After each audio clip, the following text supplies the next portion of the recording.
The Adventures of Sherlock Holmes. The Adventure of the Blue Carbuncle. I had called upon my friend Sherlock Holmes upon the second morning after Christmas, with the intention of wishing him the compliments of the season. He was lounging upon the sofa in a purple dressing-gown, a pipe-rack within his reach upon the right, and a pile of crumpled morning papers, evidently newly studied, near at hand. Beside the couch was a wooden chair, and on the angle of the back hung a very seedy and disreputable hard felt hat, much the worse for wear, and cracked in several places. A lens and a forceps lying upon the seat of the chair suggested that the hat had been suspended in this manner for the purpose of examination. "You are engaged," said I. "Perhaps I interrupt you." "Not at all. I am glad to have a friend with whom I can discuss my results. The matter is a perfectly trivial one." He jerked his thumb in the direction of the old hat. "But there are points in connection with it which are not entirely devoid of interest and even of instruction." I seated myself in his armchair and warmed my hands before his crackling fire, for a sharp frost had set in, and the windows were thick with the ice crystals.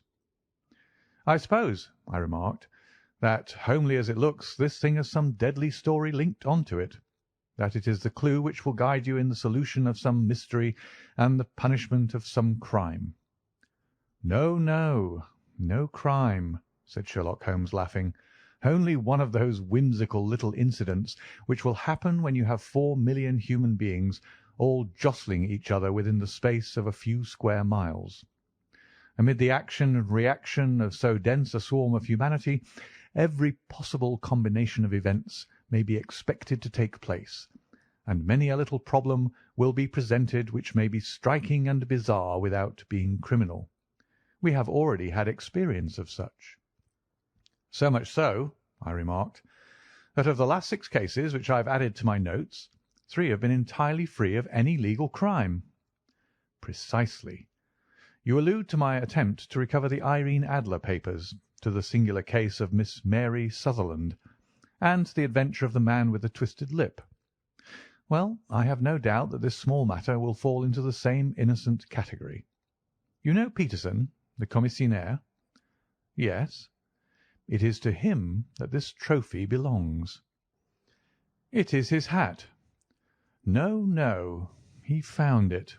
Its owner is unknown. I beg that you will look upon it, not as a battered billycock, but as an intellectual problem. And first, as to how it came here.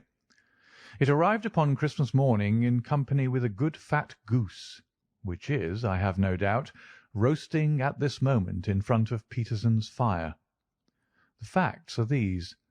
About 4 o'clock on Christmas morning, Peterson, who, as you know, is a very honest fellow, was returning from some small jollification, and was making his way homeward down Tottenham Court Road. In front of him he saw, in the gaslight, a tallish man walking with a slight stagger, and carrying a white goose slung over his shoulder. As he reached the corner of Goodge Street, a row broke out between this stranger and a little knot of roughs. One of the latter knocked off the man's hat, on which he raised his stick to defend himself, and, swinging it over his head, smashed the shop window behind him. Peterson had rushed forward to protect the stranger from his assailants, but the man, shocked at having broken the window, and seeing an official-looking person in uniform rushing towards him, dropped his goose, took to his heels, and vanished amid the labyrinth of small streets which lie at the back of Tottenham Court Road. The roughs had also fled at the appearance of Peterson, so that he was left in possession of the field of battle, and also of the spoils of victory, in the shape of this battered hat and a most unimpeachable Christmas goose, which surely he restored to their owner. My dear fellow, there lies the problem. It is true that "For Mrs. Henry Baker" was printed upon a small card which was tied to the bird's left leg, and it is also true that the initials H.B. are legible upon the lining of this hat. But as there are some thousands of Bakers and some hundreds of Henry Bakers in this city of ours, It is not easy to restore lost property to any one of them." "What then did Peterson do?" "He brought round both hat and goose to me on Christmas morning, knowing that even the smallest problems are of interest to me. The goose we retained until this morning, when there were signs that, in spite of the slight frost, it would be well that it should be eaten without unnecessary delay. Its finder has carried it off, therefore, to fulfil the ultimate destiny of a goose, while I continue to retain the hat of the unknown gentleman who lost his Christmas dinner." "Did he not advertise?" "No." "Then what clue could you have as to his identity?" "Only as much as we can deduce." "From this hat?" "Precisely." "But you are joking. What can you gather from this old battered felt?" "Here is my lens. You know my methods. What can you gather yourself as to the individuality of the man who has worn this article?" I took the tattered object in my hands and turned it over rather ruefully. It was a very ordinary black hat of the usual round shape, hard and much the worse for wear. The lining had been of red silk, but was a good deal discoloured. There was no maker's name, but, as Holmes had remarked, the initials H.B. were scrawled upon one side. It was pierced in the brim for a hat securer, but the elastic was missing. For the rest, it was cracked, exceedingly dusty, and spotted in several places, although there seemed to have been some attempt to hide the discoloured patches by smearing them with ink. "I can see nothing," said I, handing it back to my friend. "On the contrary, Watson, you can see everything. You fail, however, to reason from what you see. You are too timid in drawing your inferences." "Then pray tell me what it is that you can infer from this hat." He picked it up and gazed at it in the peculiar introspective fashion which was characteristic of him. "It is perhaps less suggestive than it might have been," he remarked, "and yet there are a few inferences which are very distinct, and a few others which represent at least a strong balance of probability. That the man was highly intellectual is of course obvious upon the face of it, and also that he was fairly well to do within the last 3 years, although he has now fallen upon evil days. He had foresight, but has less now than formerly, pointing to a moral retrogression which, when taken with the decline of his fortunes, seems to indicate that some evil influence, probably drink, at work upon him. This may account also for the obvious fact that his wife has ceased to love him." "My dear Holmes!" "He has, however, retained some degree of self-respect," he continued, disregarding my remonstrance. "He is a man who leads a sedentary life, goes out little, is out of training entirely, is middle-aged, has grizzled hair which he has had cut within the last few days, and which he anoints with lime cream. These are the more patent facts which are to be deduced from his hat. Also, by the way, that it is extremely improbable that he has gas laid on in his house." "You're certainly joking, Holmes." "Not in the least. Is it possible that even now, when I give you these results, you are unable to see how they are attained?" "I have no doubt that I am very stupid, but I must confess that I am unable to follow you. For example, how did you deduce that this man was intellectual?" For answer, Holmes clapped the hat upon his head. It came right over the forehead and settled upon the bridge of his nose. "It is a question of cubic capacity," said he. "A man with so large a brain must have something in it." "The decline of his fortunes, then?" "This hat is 3 years old. These flat brims curled at the edge came in then. It is a hat of the very best quality. Look at the band of ribbed silk and the excellent lining. If this man could afford to buy so expensive a hat 3 years ago, and has had no hat since, then he has assuredly gone down in the world." "Well, that is clear enough, certainly. But how about the foresight and the moral retrogression?" Sherlock Holmes laughed. "Here is the foresight," said he, putting his finger upon the little disc and loop of the hat securer. "They are never sold upon hats. If this man ordered one, It is a sign of a certain amount of foresight, since he went out of his way to take this precaution against the wind. But since we see that he has broken the elastic, and has not troubled to replace it, it is obvious that he has less foresight now than formerly, which is a distinct proof of a weakening nature. On the other hand, he has endeavoured to conceal some of these stains upon the felt by daubing them with ink, which is a sign that he has not entirely lost his self-respect. Your reasoning is certainly plausible. The further points, that he is middle-aged, that his hair is grizzled, that it has been recently cut, and that he uses lime cream, are all to be gathered from a close examination of the lower part of the lining. The lens discloses a large number of hair ends, clean cut by the scissors of the barber. They all appear to be adhesive, and there is a distinct odour of lime cream.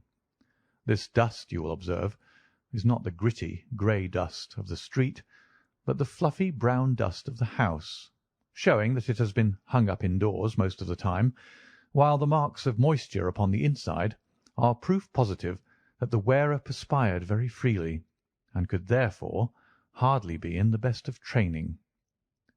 But his wife, you said that she had ceased to love him. This hat has not been brushed for weeks. When I see you, my dear Watson, with a week's accumulation of dust upon your hat, and when your wife allows you to go out in such a state, I shall fear that you also have been unfortunate enough to lose your wife's affection. But he might be a bachelor. Nay, he was bringing home the goose as a peace offering to his wife. Remember the card upon the bird's leg. You have an answer to everything. But how on earth do you deduce that the gas is not laid on in his house?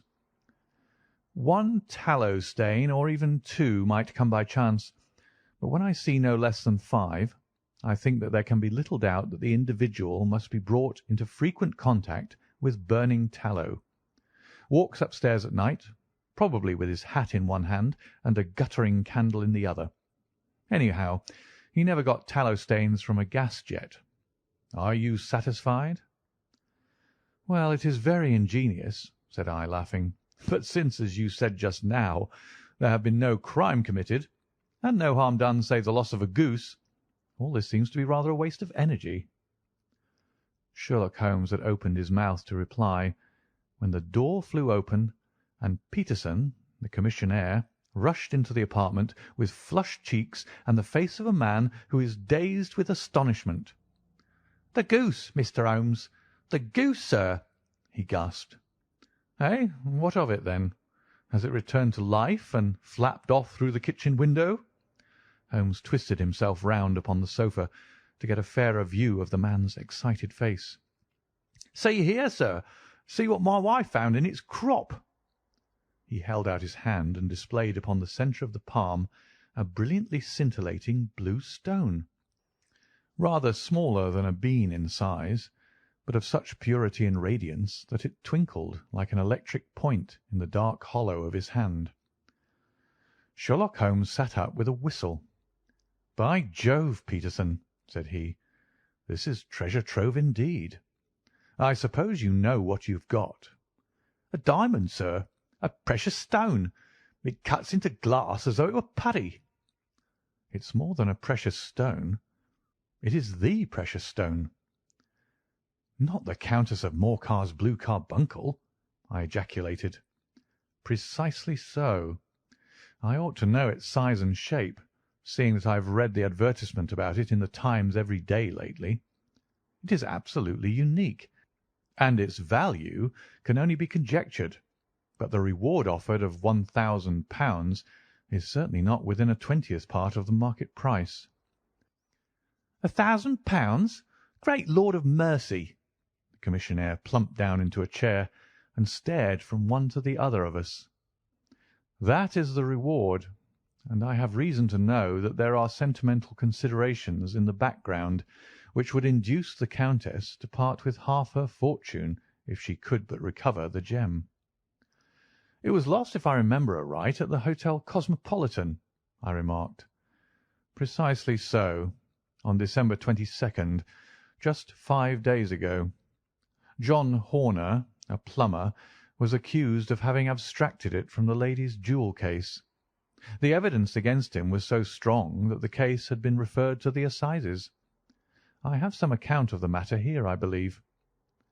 He rummaged amid his newspapers, glancing over the dates, until at last he smoothed one out, doubled it over, and read the following paragraph: "Hotel Cosmopolitan, jewel robbery. John Horner, 26, plumber, was brought up upon the charge of having, upon the 22nd inst., abstracted from the jewel case of the Countess of Morcar the valuable gem known as the blue carbuncle. James Ryder, upper attendant at the hotel, gave his evidence to the effect that he had shown Horner up to the dressing-room of the Countess of Morcar upon the day of the robbery in order that he might solder the second bar of the grate, which was loose. He had remained with Horner some little time, but had finally been called away. On returning, he found that Horner had disappeared, that the bureau had been forced open, and that the small morocco casket, in which, as it afterwards transpired, the Countess was accustomed to keep her jewel, was lying empty upon the dressing-table. Ryder instantly gave the alarm, and Horner was arrested the same evening, but the stone could not be found either upon his person or in his rooms. Catherine Cusack, maid to the Countess, deposed to having heard Ryder's cry of dismay on discovering the robbery, and to having rushed into the room, where she found matters as described by the last witness. Inspector Bradstreet, B Division, gave evidence as to the arrest of Horner, who struggled frantically and protested his innocence in the strongest terms. Evidence of a previous conviction for robbery having been given against the prisoner, the magistrate refused to deal summarily with the offence, but referred it to the assizes. Horner, who had shown signs of intense emotion during the proceedings, fainted away at the conclusion and was carried out of court. So much for the police court," said Holmes thoughtfully, tossing aside the paper. "The question for us now to solve is the sequence of events leading from a rifled jewel case at one end to the crop of a goose in Tottenham Court Road at the other. You see, Watson, our little deductions have suddenly assumed a much more important and less innocent aspect. Here is the stone. The stone came from the goose, and the goose came from Mr. Henry Baker, the gentleman with the bad hat and all the other characteristics with which I have bored you. So now we must set ourselves very seriously to finding this gentleman and ascertaining what part he had played in this little mystery. To do this, we must try the simplest means first, and these lie undoubtedly in an advertisement in all the evening papers. If this fail, I shall have recourse to other methods. What will you say? Give me a pencil and that slip of paper. Now then, found at the corner of Goodge Street a goose and a black felt hat. Mr. Henry Baker can have the same by applying at 6:30 this evening at 221B Baker Street. That is clear and concise. Very. But will he see it? Well, he is sure to keep an eye on the papers, since to a poor man the loss was a heavy one. He was clearly so scared by his mischance in breaking the window and by the approach of Peterson that he thought of nothing but flight. But since then he must have bitterly regretted the impulse which caused him to drop his bird. Then again, the introduction of his name will cause him to see it, for everyone who knows him will direct his attention to it. Here you are, Peterson. Run down to the advertising agency and have this put in the evening papers. In which, sir? Oh, in the Globe, Star, Pall Mall, St. James's, Evening News, Standard, Echo, and any others that occur to you. Very well, sir. And this stone? Ah, yes. I shall keep the stone. Thank you. And I say, Peterson, just buy a goose on your way back and leave it here with me, for we must have one to give to this gentleman in place of the one which your family is now devouring. When the commissionaire had gone, Holmes took up the stone and held it against the light. "It's a bonny thing," said he. "Just see how it glints and sparkles. Of course, it is a nucleus and focus of crime. Every good stone is. They are the devil's pet baits. In the larger and older jewels every facet may stand for a bloody deed.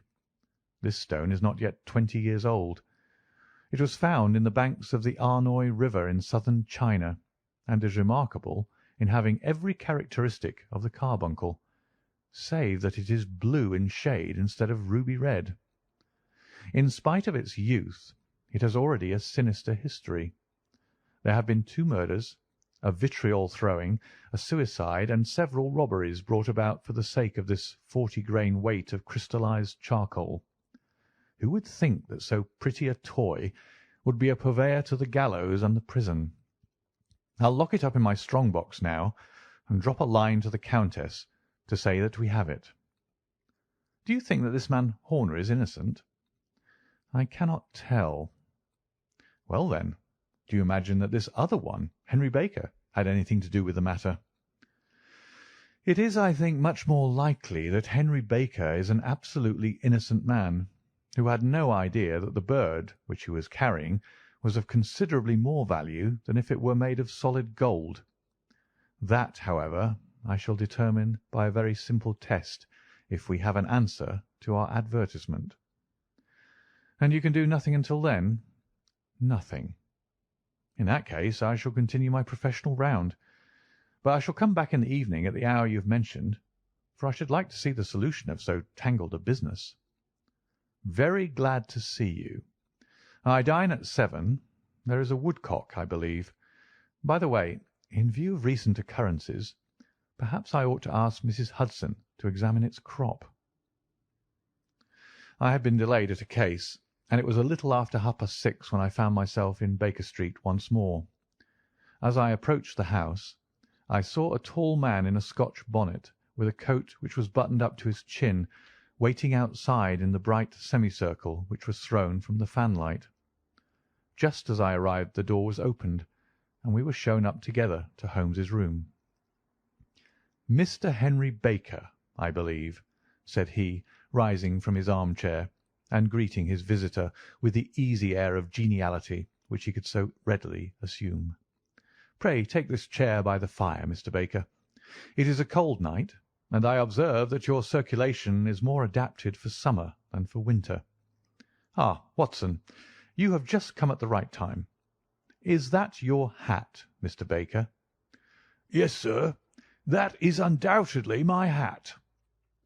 He was a large man with rounded shoulders, a massive head, and a broad, intelligent face, sloping down to a pointed beard of grizzled brown. A touch of red in nose and cheeks, with a slight tremor of his extended hand, recalled Holmes' surmise as to his habits.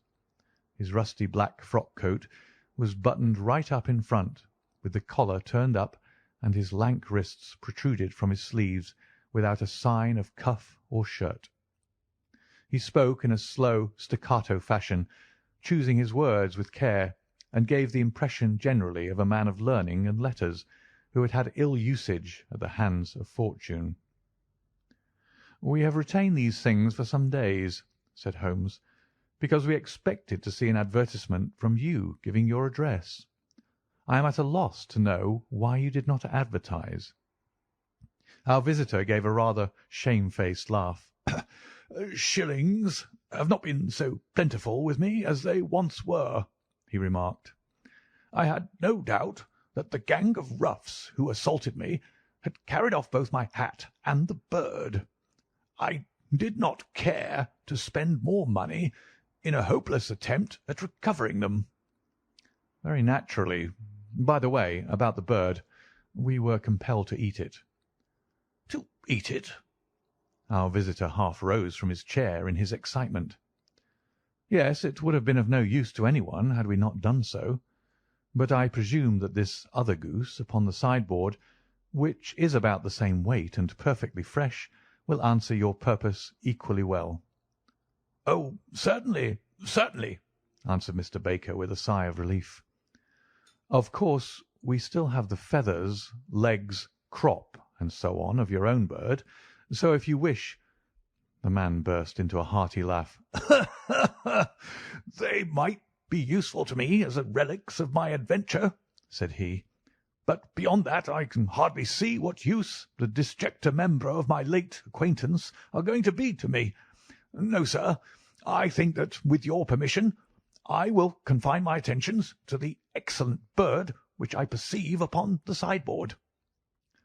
Sherlock Holmes glanced sharply across at me with a slight shrug of his shoulders. "There is your hat, then, and there your bird," said he. "By the way, would it bore you to tell me where you got the other one from? I am somewhat of a fowl fancier, and I have seldom seen a better grown goose." "Certainly, sir," said Baker, who had risen and tucked his newly gained property under his arm. "There are a few of us who frequent the Alpha Inn, near the museum. We are to be found in the museum itself during the day, you understand. This year our good host, Windigate by name, instituted a goose club, by which, on consideration of some few pence every week, we were each to receive a bird at Christmas. My pence were duly paid, and the rest is familiar to you. I am much indebted to you, sir, for a Scotch bonnet is fitted neither to my years nor my gravity." With a comical pomposity of manner, he bowed solemnly to both of us and strode off upon his way. "So much for Mr. Henry Baker," said Holmes when he had closed the door behind him. "It is quite certain that he knows nothing whatever about the matter. Are you hungry, Watson?" "Not particularly." "Then I suggest that we turn our dinner into a supper, and follow up this clue while it is still hot." "By all means." It was a bitter night, so we drew on our ulsters and wrapped cravats about our throats. Outside, the stars were shining coldly in a cloudless sky, and the breath of the passers-by blew out into smoke like so many pistol shots. Our footfalls rang out crisply and loudly as we swung through the Doctor's Quarter, Wimpole Street, Harley Street, and so through Wigmore Street into Oxford Street. In a quarter of an hour we were in Bloomsbury at the Alpha Inn, which is a small public house at the corner of one of the streets which runs down into Holborn. Holmes pushed open the door of the private bar and ordered 2 glasses of beer from the ruddy-faced, white-aproned landlord. "Your beer should be excellent if it is as good as your geese," said he. "My geese?" The man seemed surprised. "Yes, I was speaking only half an hour ago to Mr. Henry Baker, who was a member of your goose club." "Oh, yes, I see. But you see, sir, them's not our geese." "Indeed. Whose, then?" "Well, I got the 2 dozen from a salesman in Covent Garden." "Indeed. I know some of them. Which was it?" "Breckenridge is his name." "Ah, I don't know him. Well, here's your good health, landlord, and prosperity to your house. Good night." "Now for Mr. Breckenridge," he continued, buttoning up his coat as we came out into the frosty air. "Remember, Watson, that though we have so homely a thing as a goose at one end of this chain, we have at the other a man who will certainly get 7 years' penal servitude unless we can establish his innocence. It is possible that our inquiry may but confirm his guilt, but in any case we have a line of investigation which has been missed by the police, and which a singular chance has placed in our hands. Let us follow it out to the bitter end. Faces to the south, then, and quick march." We passed across Holborn, down Endell Street, and so through a zigzag of slums to Covent Garden Market. One of the largest stalls bore the name of Breckenridge upon it, and the proprietor, a horsey-looking man with a sharp face and trim side whiskers, was helping a boy to put up the shutters. "Good evening. It's a cold night," said Holmes. The salesman nodded and shot a questioning glance at my companion. "Sold out of geese, I see," continued Holmes, pointing at the bare slabs of marble. "Let you have 500 tomorrow morning." "That's no good." "Well, there are some on the stall with the gas flare." "Ah, but I was recommended to you." "Who by?" "The landlord of the Alpha." "Oh, yes, I sent him a couple of dozen." "Fine birds they were, too. Now, where did you get them from?" To my surprise, the question provoked a burst of anger from the salesman. "Now then, mister," said he, with his head cocked and his arms akimbo, "what are you driving at? Let's have it straight now." "It is straight enough. I should like to know who sold you the geese which you supplied to the Alpha." "Well, then, I shan't tell you. So now?" "Oh, it is a matter of no importance. But I don't know why you should be so warm over such a trifle." "Warm? You'd be as warm, maybe, if you were as pestered as I am. When I pay good money for a good article, there should be an end of the business. But it's where are the geese, and who did you sell the geese to, and what will you take for the geese? One would think that they were the only geese in the world, to hear the fuss that's made over them." "Well, I have no connection with any other people who have been making inquiries," said Holmes carelessly. "If you won't tell us, the bet is off, that is all. But I'm always ready to back my opinion on a matter of fowls, and I have a fiver on it that the bird I ate is country bred." "Well, then, you lost your fiver, for it's town bred," snapped the salesman. "It's nothing of the kind." "I say it is." "I don't believe it." "Do you think you know more about fowls than I, who have handled them ever since I was a nipper? I tell you, all those birds that went to the Alpha were town bred."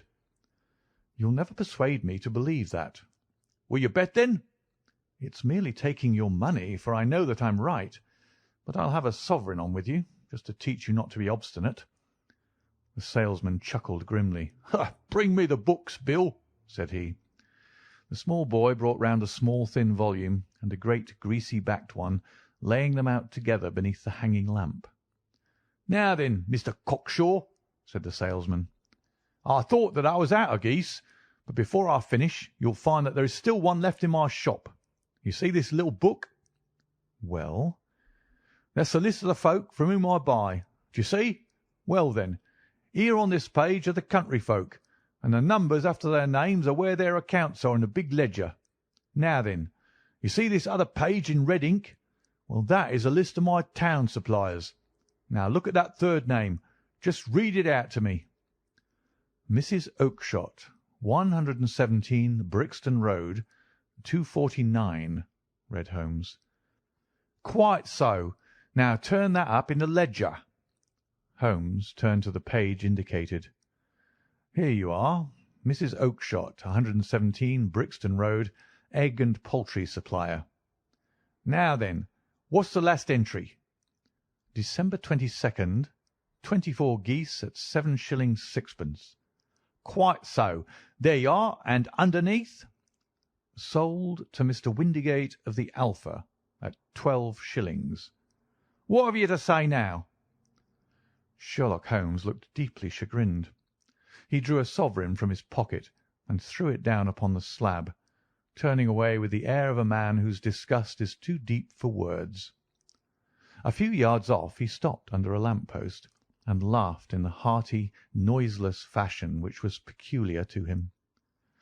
"When you see a man with the whiskers of that cut and the pink 'un protruding out of his pocket, you can always draw him by a bet," said he. "I dare say that if I had put £100 down in front of him, that man would not have given me such complete information as was drawn from him by the idea that he was doing me on a wager.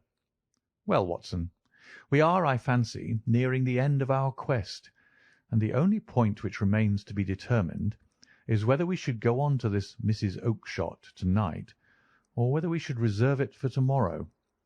It is clear from what the surly fellow said that there are others besides ourselves who are anxious about the matter, and I should—" His remarks were suddenly cut short by a loud hubbub which broke out from the stall which we had just left. Turning round, we saw a little rat-faced fellow standing in the centre of the circle of yellow light which was thrown by the swinging lamp, while Breckinridge, the salesman, framed in the door of his stall, was shaking his fists fiercely at the cringing figure. "I've had enough of you and your geese," he shouted. "I wish you were all at the devil together. If you come pestering me any more with your silly talk, I'll set the dog at you. You bring Mrs. Oakshott here and I'll answer her. But what have you got to do with it? Did I buy the geese off you?" "No, but one of them was mine all the same," whined the little man. "Well, then, ask Mrs. Oakshott for it." "She told me to ask you." "Well, you can ask the King of Prussia for all I care. I've had enough of it. Get out of this." He rushed fiercely forward, and the inquirer flitted away into the darkness. "Ha! "This may save us a visit to Brixton Road," whispered Holmes.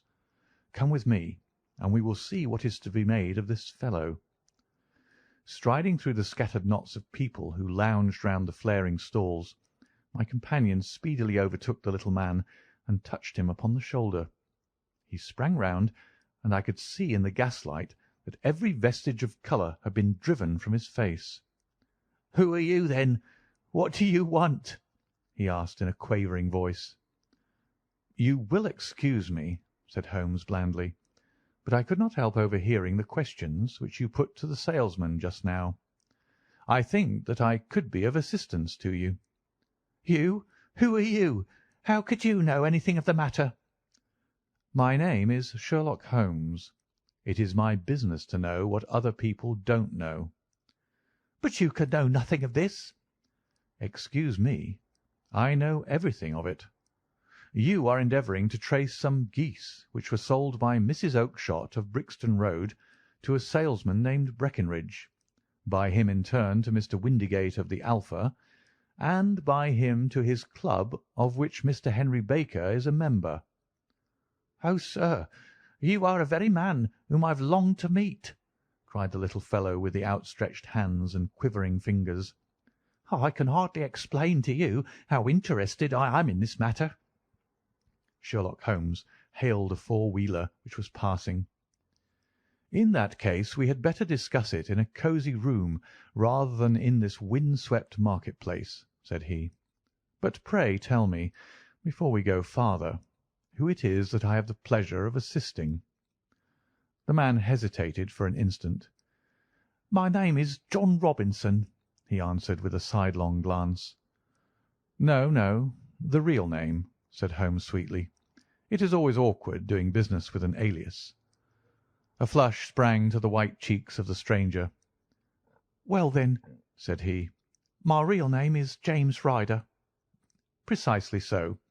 Head attendant at the Hotel Cosmopolitan. Pray step into the cab, and I shall soon be able to tell you everything which you would wish to know." The little man stood glancing from one to the other of us with half-frightened, half-hopeful eyes, as one who is not sure whether he is on the verge of a windfall or of a catastrophe. Then he stepped into the cab, and in half an hour we were back in the sitting-room at Baker Street. Nothing had been said during our drive, but the high, thin breathing of our new companion and the claspings and unclaspings of his hands spoke of the nervous tension within him. "Here we are," said Holmes cheerily as we filed into the room. "The fire looks very seasonable in this weather. You look cold, Mr. Ryder. Pray take the basket chair. I will just put on my slippers before we settle this little matter of yours. Now then, you want to know what became of those geese?" "Yes, sir." "Or rather, I fancy, of that goose. It was one bird, I imagine, in which you were interested. White, with a black bar across the tail?" Ryder quivered with emotion. "Oh, sir," he cried, "can you tell me where it went to?" "It came here." "Here?" "Yes, and a most remarkable bird it proved. I don't wonder that you should take an interest in it. It laid an egg after it was dead, the bonniest, brightest little blue egg that ever was seen. I have it here in my museum."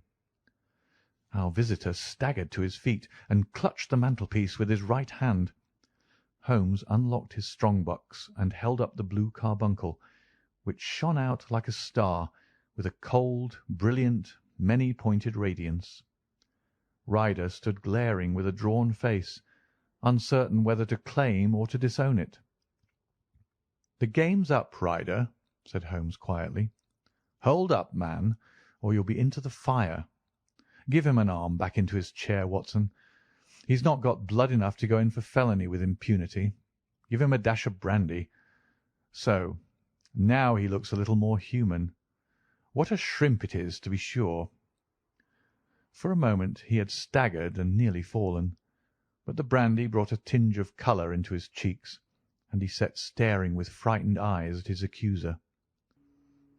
"I have almost every link in my hands and all the proofs which I could possibly need, so there is little which you need to tell me. Still, that little may as well be cleared up to make the case complete. You had heard, Ryder, of this blue stone of the Countess of Morcar's?" "It was Catherine Cusack who told me of it," said he in a crackling voice.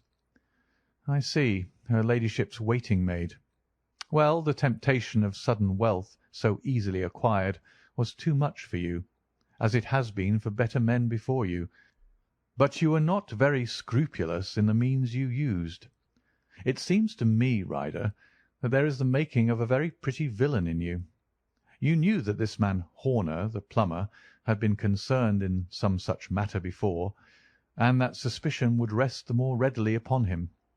What did you do then? You made some small job in my lady's room, you and your confederate Cusack, and you managed that he should be the man sent for. Then, when he had left, you rifled the jewel case, raised the alarm, and had this unfortunate man arrested. You then—" Ryder threw himself down suddenly upon the rug and clutched at my companion's knees. "For God's sake, have mercy!" he shrieked. "Think of my father, of my mother. It would break their hearts. I never went wrong before. I never will again. I swear it. I'll swear it on a Bible. Oh, don't bring it into court. For Christ's sake, don't." "Get back in your chair," said Holmes sternly. "It is very well to cringe and crawl now, but you thought little enough of this poor Horner in the dock for a crime of which he knew nothing." "I will fly, Mr. Holmes. I will leave the country, sir. Then the charge against him will break down." "Hum! We will talk about that. And now let us hear a true account of the next act. How came the stone into the goose? And how came the goose into the open market? Tell us the truth, for there lies your only hope of safety." Ryder passed his tongue over his parched lips. "I will tell you it just as it happened, sir," said he. "When Horner had been arrested, it seemed to me that it would be best for me to get away with the stone at once, for I did not know at what moment the police might not take it into their heads to search me in my room. There was no place about the hotel where it would be safe. I went out, as if on some commission, and I made for my sister's house. She had married a man named Oakshott, and lived in Brixton Road, where she fattened fowls for the market. All the way there every man I met seemed to me to be a policeman or a detective, and for all that it was a cold night, the sweat was pouring down my face before I came to the Brixton Road. My sister asked me what was the matter, and why I was so pale, but I told her that I had been upset by the jewel robbery at the hotel. Then I went into the backyard and smoked a pipe and wondered what it would be best to do. I had a friend once called Maudsley, who went to the bad, and had just been serving his time in Pentonville. One day he had met me and fell into talking about the ways of thieves and how they could get rid of what they stole. I knew that he would be true to me, for I knew one or two things about him, so I made up my mind to go right on to Kilburn, where he lived, and take him into my confidence. He would show me how to turn the stone into money. But how to get to him in safety? I thought of the agonies I had gone through in coming from the hotel. I might at any moment be seized and searched, and there would be the stone in my waistcoat pocket.